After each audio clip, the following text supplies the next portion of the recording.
My name is David Henderson. I'm the Business Development Director here at BlueFort. We're running this event today in conjunction with our strategic partners at F5 Networks, and Richard Harvey joins us from the pre-sales technical team and expertise team at F5. The purpose of the session today is to provide the audience with an up-to-the-minute update of application security challenges that we're seeing in the post-COVID world. And the session is really just formed in two parts. One is a recap as far as BlueFort, which we hope some, if not all of you, may be aware of. And secondly, some stories and tales from, I guess, the front lines as far as what some of the application security challenges we're seeing our clients and partners facing. And then some more detailed content from Richard and the F5 team as to how some of those challenges are being addressed with F5 technology. So if we could just move forwards just with the next slide, just to give you guys a little bit of a recap as far as BlueFort and where we sit and what we do. BlueFort are the UK's leading cybersecurity integrator, and as such we have a portfolio of technologies and partnerships that enable us to deliver on a number of key cornerstones, including visibility, intelligence and control. Now, I guess, you know, underneath that fairly broad umbrella, we've also got a very strong importance that we place here in our solutions sphere around the importance of identity, which we anchor all of our solutions back to. Now, at the highest level, we are offering a framework of technologies that pull together to enable our clients to address many of the security challenges that they're facing. And a number of these have really been amplified by the new ways in which we're having to work as a direct result of the COVID pandemic. If we sort of take a high-level view, what we've noticed within our clients and our customer dialogues in the post-COVID world is that a lot of emphasis is really focused on the application environment, and getting users access to applications in a safe and secure way is absolutely fundamental for those organizations to be able to continue to operate. There's been a heavy focus as a result in application capital, and I guess from our perspective here at BlueFort and F5, we've put a lot of effort in trying to understand what is application capital. If you think historically, you know, and looking back over the passage of time, a lot of heavy emphasis was put in, you know, actually sort of the importance of physical capital, so tools, machinery, and the value in which trade was established came from those physical assets. Moving forwards, you know, into sort of the last century, more emphasis put on human capital and the knowledge economy and the importance of human interaction over and above physical manufacturing, as an example. And moving forwards to where we are today, I guess, you know, the key thing that we see amongst many of our clients is, you know, for their organizations to continue to trade, it wasn't necessarily a factor of being able to maintain or continue, you know, parts of their physical operation, but actually for an organization to continue to be able to communicate and to be able to trade and function, the key value in the organizations resides within their application environment. And very much, you know, if you look at some high level examples here, you know, of organizations such as, you know, Facebook, you know, Uber, many of these organizations, you know, the core intellectual property and the core value of the company resides in the data. And if you think about a lot of organizations that are working at the moment, and we're helping support them through this process, trying to continue some form of ongoing communications and functional operation, the real key value sits in the ability to be able to get access to key applications and protect them. And the way in which this has kind of changed and transformed since COVID has been really fundamental. We've picked up on a number of anecdotes, you know, directly from the front lines here from clients. So, you know, we've worked with, for example, many universities who've faced challenges as far as we no longer are able to physically serve learning to physically present students. How can we extend our course content out to students in any location via any media? We've had challenges, for example, with clients in the insurance industry who, I don't know if you guys had seen some of the recent anecdotes, but until earlier this month, it wasn't actually possible for an insurance agent to insure a skyscraper without the ability to return to an office and use an in-house system to do so. So helping customers unlock access to their applications and their application capital is really at the forefront of what we've been doing here at BlueFort. So providing secure access into these application environments from any location. And when we look at that, the criticality of the application capital and to be able to guarantee and assure access into these environments, it really has kind of given us a new set of eyes and looking at the problems that many of our clients face. And what has started off life very often as a traditional sort of a remote access challenge, how can we simply get ad hoc access into a particular system or application? We're now in a world where clients are having to open up application environments, sharing them through APIs and integrating with other partner organizations to work through these hugely challenging times. When you take that in the whole, where that's arrived is that many of our conversations with our clients have led us to introduce a broader overview of those application environments and where those physical locations actually are. All of this has been compounded and accelerated by some really significant trends as far as organizations moving to the cloud and going through digital transformation of their own. There's some specific research that the guys at F5 have been involved with, and perhaps this is a good juncture just to pass over to Rich. Thank you, Dave. So just building on that premise of application capital you were talking about earlier, it's an interesting one when you think about physical capital was something that was there, it was tangible, you could see it, you had to store it, you had to work with it. And as you move into people capital, similarly, there's a very structured process around how many people are in an organization, who they report into, and how all that works. So it's quite clear and it's quite tiered. As we move towards application capital, we start to enter into something that's a bit more intangible.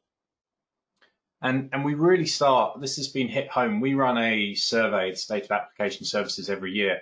And one of the questions we ask in that is, how many applications do you have use in your business? And we found that 0 respondents felt confident in stating how many applications were actually in use in the business. And we've further extrapolated that out, and we've got some statistics around, as you can see here. Many organizations, 700 plus applications, and in some of the large multinationals, this is running into the thousands of applications that are in use within their network. So that poses challenges that application capital is sort of extrapolating, especially in the way it's being delivered because of this explosion in use of and sprawl of applications. So the way I look at it is a fewfold. So who owns that app? So again, historically, we would have large traditional monolithic applications designed and run as the core parts of the business. But now we know that with application sprawl, with the rise of DevOps, the ownership of these applications and who's building and managing these is spreading out. As more and more stuff is containerized, again, that's shifting that onus of who's managing and controlling that application somewhere else. So getting an understanding of who owns each app, how many they are, is becoming more and more critical for businesses. Because the other point is, where is it? Before, it was fairly simple. It would be inside the data center, surrounded by protective walls and under the control of an operations team. Now it can be anywhere. We know that most enterprises are adopting now a multi-cloud strategy. They're picking a mix of public cloud, private cloud, hybrid cloud, and they're basing that on what's relevant for the particular application, which environment best suits that application and that deployment. So suddenly your boundaries of where these applications exist is completely skewed. What happens about SaaS applications? Who's got the onus of protecting that SaaS application? You could argue it's the SaaS provider, but actually if your users are accessing that remotely, you're responsible for ensuring that those users accessing it are doing it in a secure way. So it's more and more complexity added in, and understanding of all of those applications. Are they vulnerable? How are they secured? Are they being targeted? We know, again, from research that we've conducted from F5 Labs and the State of Application Services report, that 86% of breaches are done by targeting the application directly. And this isn't, in a lot of high profile cases, we discover the headline main apps that we're familiar with or you may be wrapping your protections around. The most famous, obviously, back in the day was the Target breach, which, as we all know, was a third-party contractor had been compromised, and they brought that compromise into Target, through the heating and control system for the building. Or there's a classic example of the casino that was breached, and they were breached not by someone attacking one of their main applications. They actually discovered a wireless smart thermostat that was on the network that was used to monitor the temperature of the fish tank. So they used that as their entry point into the network to then get to what they really wanted, which was the critical applications and the data that sat there. So having an understanding of what you've got, who owns it, where it is, and potential vulnerability of that application is becoming more and more critical as this age of application capital grows. And then we need to really make sure we can see what's going on. So now 86% of all browsers load or enforce encryption. Phishing sites and encryption is now being used to hide what's going on. So data has been extracted from sites, it's being exfiled from those sites over encrypted channels. If you're running a firewall and you're doing stateful inspection on that firewall and you're looking for, you have to allow encrypted traffic in and out. If you're not decrypting that traffic to understand what's actually inside it, that could be being used as a channel to take data out of your network or bring it in. F5 Labs found an interesting statistic that phishing sites were 95% of phishing sites were only actually accessed 10 times or less. What does this tell us? It tells us that people are getting aware that sites are being identified and they're being blocked when they're known as malicious. So they're leveraging the same things that we're leveraging to build these applications at scale by automating the process of creating a new phishing site, tearing it down, standing up a new one. And this process is to build and set up and move, helps them avoid the traditional controls of blocking a known bad site or a bad IP address. They just keep moving it around, and it's not a manual process, it's all just triggered through automation. Which then brings me to the third key point. Who, or in a lot of cases, what is accessing your application? So again, there's various studies out there. You can find example from the SpyCloud breach credentials report, 9 billion stolen credentials available for purchase last year. So going back to Dave's point, identity sits at the core of everything we do. You are who you are, and to get access to whatever service, be it IT or be it physical, it's your identity that gives you that access.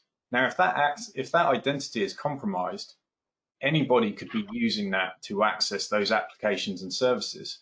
So we need to start focusing in on who and what and making sure that is the person we think it is. And then we know that it's probably not a person. 50% of all web traffic now is not humans. It's machine driven, it's bots. And this is made up of good bots and bad bots. And again, the percentages are about 50-50 of stuff that you want, chat bots, search engines indexing, to bad bots that are doing everything from automating the purchase of a pair of trainers when the price drops, to then be resold later on eBay or some such place, all the way through to, in gambling example, they have a huge problem with bots playing poker, which is costing the organizations vast sums of money, not only because they have to pay back the money that's lost to the people at the tables being defrauded, but the bots are winning and beating the odds that they've built around the tables. And then lastly, we're seeing an ever increase in the use of APIs. Business to business communications. The most obvious is open banking, where you may be familiar with, the ability to look at your bank balance in an app from, let's say, Barclays, but it's actually your Lloyd's banking account.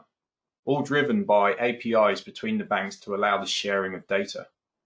But this applies to pretty much every application on your mobile phone is just using an API call into a back-end system to pull data. And Gartner sees this as becoming, by next year, the main attack surface, because APIs are being driven and produced at speed to give new ways of engaging with customers and driving that digital engagement, digital transformation experience. But that rush and that development cycle isn't necessarily sitting then with a security team to wrap protections around it, which is then making them vulnerable to being exploited. I think you had some interesting stats that you had dug up around this sort of areas, Dave. Yes, yeah. I mean, just to reiterate the point that you make there, Rich, that, you know, in our conversations with our clients, and the size and the scale of that threat surface, it is just growing exponentially. A really important and valid point there is in the race, certainly in this post-COVID era, where organizations have perhaps accelerated some of their information sharing and API usage and integration. It only takes one of those API configurations or platforms to have a vulnerability attached to it to effectively undermine the whole ecosystem that clients are building there. And I mean, to give you an insight there, you know, we were seeing that you know, at recent rate, you know, the global domain footprint growing at 200,000 domains per day, and that pace of accelerated development also meaning that there's a big security lag. So if you imagine that we've got legacy applications that organizations are trying to webify and expand and share using APIs, many of those have got other coincidental challenges with regards to things like lapsed certificates attached to that server infrastructure and to the underlying web infrastructure. And then equally, the fact that, you know, 71% of applications were using an open source library with known vulnerabilities, which kind of reiterates the point that you were making there, that there's a lot of native vulnerability baked into a lot of these app environments that we're seeing being accelerated to roll out. And a lot of this research, you know, carried out by people like RiskIQ, kind of highlighting the fact that as the pace of change accelerates and as the need to drive access to that application capital from mobile devices, for example, is also being accelerated, there's a whole new, much increased threat surface that many of our clients and you know, many of our partners are going to face, and having a chance to be able to put a framework in place to protect against that is really becoming key. Thank you. So again, to expand this a bit further and to drill a bit deeper into some of the challenges and some of the things we at F5 are doing to address those challenges, I'd like to take just a few minutes now to talk a little bit about what we call at F5, what we're terming our code to customer journey. So if we think about your experiences, your daily experiences and your consumption of applications, and we've talked about that 86% of attacks target the application. The need to drive this mass explosion in app use and application capital means we have to take something from inception where the code is created and get it into the hands of the user, be that an internal user, be that an external consumer, whatever it is. That has to travel through numerous technology gates to be able to deliver that code to the customer. Be that from starting a web or an application server where we're actually connecting to the website, through to, as we talked about, modern application designs in containers. Well, we need to be able to ingress traffic into those containers to be able to access those builds that are being created. We've already touched on APIs. The growth of APIs is huge. So we need a way to manage and control who can access those APIs, validate who they are, check what they're doing is what they're supposed to be doing, and stop them extracting information that they shouldn't. Assuring all of this is reliable when it's global via load balancing and DNS. Protecting against DDoS. There was a huge DDoS attack on the US and Brazil actually 2 nights ago, upwards in the region of terabits worth of data. So DDoS hasn't gone away. In fact, the cheap tools, the free tools, or even DDoS services is making it something that's still hanging around and it's incredibly prevalent, but actually it's becoming a bit of a magician trick as a tool. It's not necessarily the purpose of the DDoS attack to take down the network. It's a distraction. Look over here at what I'm doing and defend and protect the network from this attack, because I'm actually doing something over here and I'm trying to get in quietly into the network, because taking it down isn't the way for me to monetize it. Extracting data is how I make money. So application security is huge. We at F5 have technology touch points all listed along here, along this code to customer journey, to help that deployment, rollout, reliability, and critically security of those apps. So looking at the app security portfolio, we have everything from DDoS protection at a network layer, layer 4 up through layer 7, advanced bot protection, access management and zero trust security models, which BlueFort are one of our best partners at working and delivering those secure access solutions, be that for schools or colleges that are having to now provide remote access to classes and applications, or through to just every corporate entity that's now having to deal with a sudden surge in remote working. Understanding that decryption and decrypting that SSL traffic to know what it is, make the best use of your infrastructure. You have all of these security appliances. They're good at inspection, detection, and blocking bad traffic. Take the load of them having to decrypt that traffic away from them to allow them to do what they're best at, which is the inspection. Allow us to do that decryption and then orchestrate that traffic out to each of those different controls and security devices in a dynamic and adaptive service chain way. And web application firewalls. So looking a bit closer at one of these challenges, and going back to my point about the who's, the what's, are accessing your applications, I want to drive really a bit deeper into the challenges that not just bots, but I'm going to term it automation, is having. So, as I mentioned before, stolen credentials, there's millions, there's billions of them available, and they go from cheap to slightly more expensive to then more expensive again based on their quality. And their quality can evolve around a username and password that's been validated, and you get a list of validated sites that that username and password works on. And if one of those validated sites, they'll replace it with another one for you. There's SLAs and guarantees built into the service and the credentials you buy. Standing up a botnet network to trigger your automated attack costs very little. As you can see, anywhere from $2 an hour for 1,000 IPs. And tools to automate it can go from free at the lower end.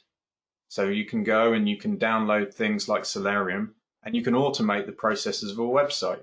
These tools have been driven by developers looking to test what they build, but then they got co-opted and they get used equally by the criminals to then carry out tasks. Because if you've got 1 million or 1 billion username and passwords to test, you're not going to do it by hand. You're going to automate that and just have a machine run through all of those tests. So we put in controls, things like capture, things like identification of bots to try and block all of this. But at the very top end, and we'll touch on more in a second, what happens if it's an automated process, but it's not actually a bot? What happens if it's a person replicating people's behavior? How do your traditional bot controls deal with that? So again, looking at one of the classic things, and you may use these tools already, or you may see them used, you've probably been, like most people, frustrated by these tools, of reCAPTCHA. I'm not a robot, click the fire hydrant. The old one, type out these letters, which I can never read. So you have these capture services, and what they're doing is they're analyzing the way you click those pictures, the way you move that mouse, how quickly you type, all of these key things. It's not really about the picture, it's about what you're doing. And it's using that information to see if you're a person or a machine. But as you can see here, for gold members, for as little as $99, you can pay for someone, a human, to solve 1,000 of those captures for you. So if all of your bot controls are based around identifying if it's a human solving that capture, and it is, and someone's paid 99 cents for 1,000 to be solved, it blows that control out the window and makes it very ineffective. So we need to do something a bit smarter, because this is a reality. Human click farms exist for very low cost. So if there's enough value in what the person's trying to get at, be that something like a rewards program, a loyalty program, mobile phone handsets, flight rewards, anything you could think of, PII data, particular of interest, it's worth a lot of money. They can pay for someone to use stolen credentials, as we can see here on the left, fill out forms, uprate apps in an app store, solve captures, all of these things to work around those existing security controls, because, as I said, they're there to spot automation. But at the high end, automation is not done by machines. It's now being done by people. So here's an example of the scale of the problem. So this is some data from a real customer of ours. And as you can see here on this graph, the green represented at the bottom was actual human, their actual customer data hitting their website and hitting their logins. The yellow is all of the automated traffic that was flagged. As you can see, the human traffic is very small by comparison to the automation. We then switch from a monitoring process to actually enforcing controls. And what we see, and this we see time and time again, is once we start to enforce controls, there tends to be a ramp up in the traffic, in the attack traffic, as they try and test and probe those controls. Then the lower end traffic drops away. The stuff that's easily identifiable as bots, the cheaper end, they give up, they leave it. But the 20% that persist with the more advanced controls, they carry on probing. And when they figure out that the system is blocking what they're trying to do, they'll retool and they'll try and find a new way in.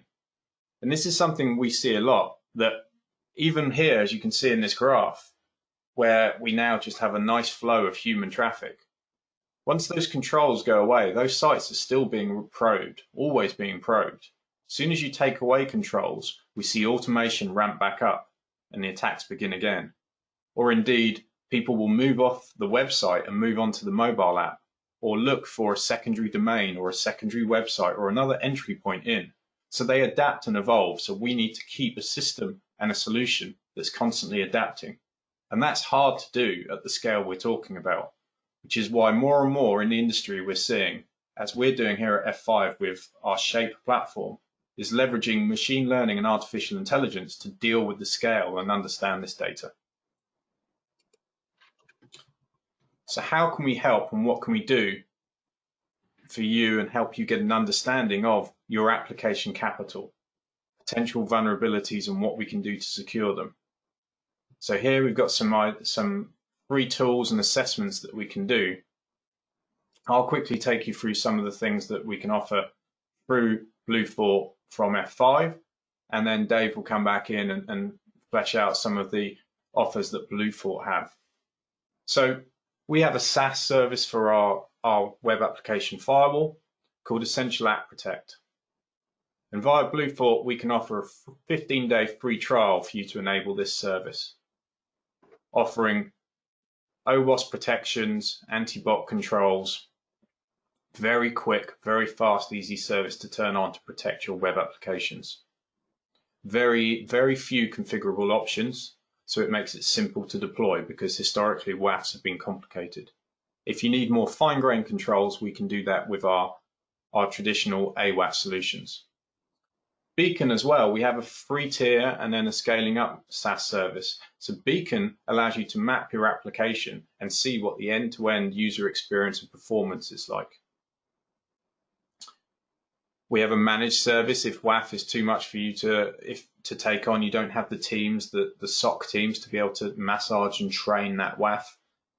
We have an F5 Silverline managed service to do DDoS and WAF and bot protection as a service from the cloud for you. And we can run trials of that service so you can experience the value. We have some ROI calculators around our WAF, because again, if we go back to my earlier point of 50% of the traffic's not human, that's 50% of the resources you're actually running to support that traffic that you don't really want. And then lastly, specifically around automation, we have a passive detection tool which we can use for free assessments to give you a view of what level of automation you have coming into your site, so you can understand whether or not there is a problem there. So Dave, now would you like to hand back over you to go through some of the BlueFort value adds you can wrap around? Yeah.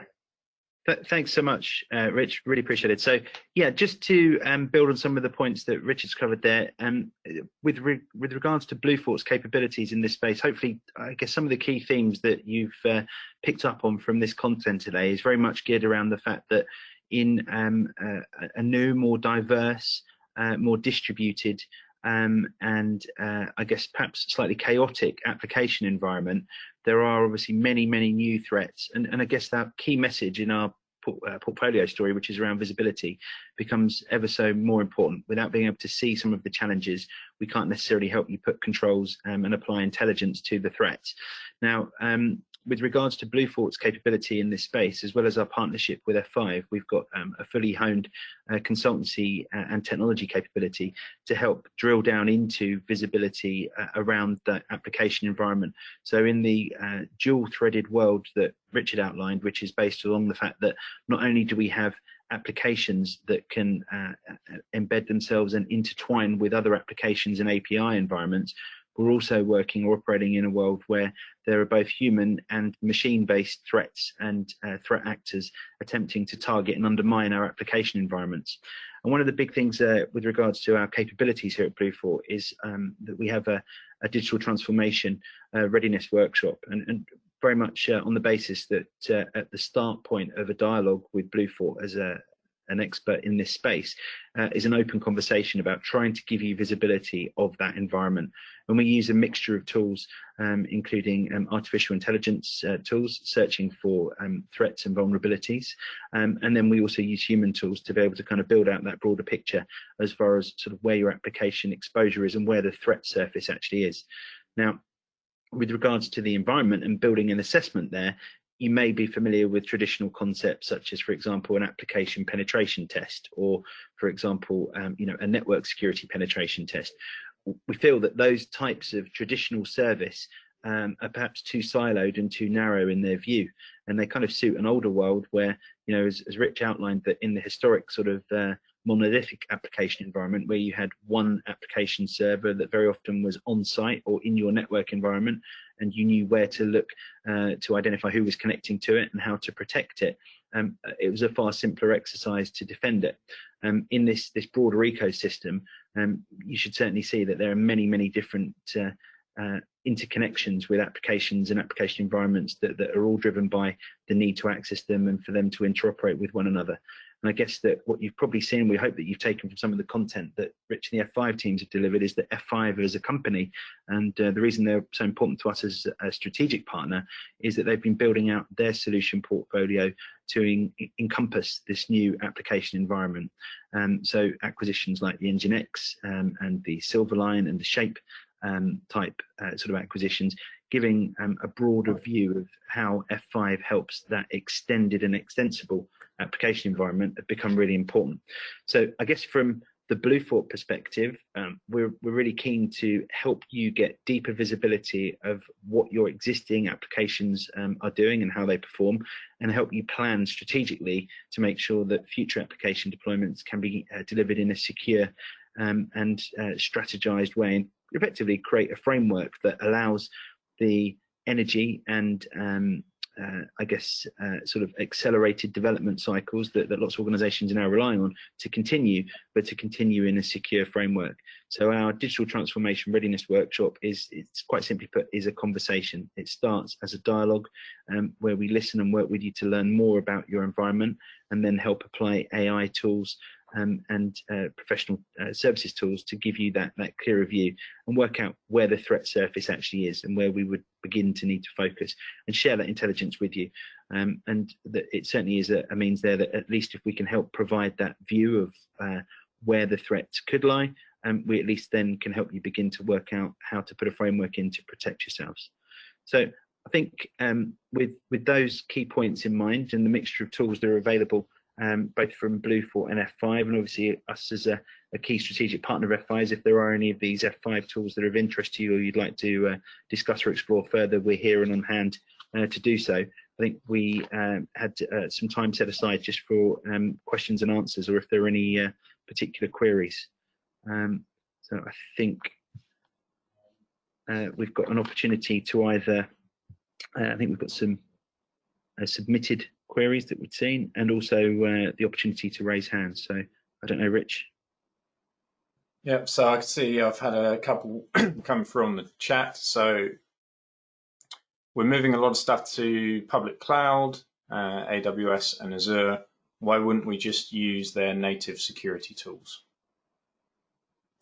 So I would call back that those tools are there, and in a lot of cases, in some cases, they're good fits and they're quick to deploy. There's some misconceptions around cost as well. They're often seen as cheap, but actually what I would advise is that don't look at the cost today. Extrapolate out your traffic profiles over 1 year, 2 year, 3 year period, and look at how that cost escalates, because they charge on usage. So as you drive more usage, that cost can very rapidly escalate. I would also pull you back to the point that I started with, that the predominance of things now is moving to a multi-cloud, hybrid cloud approach.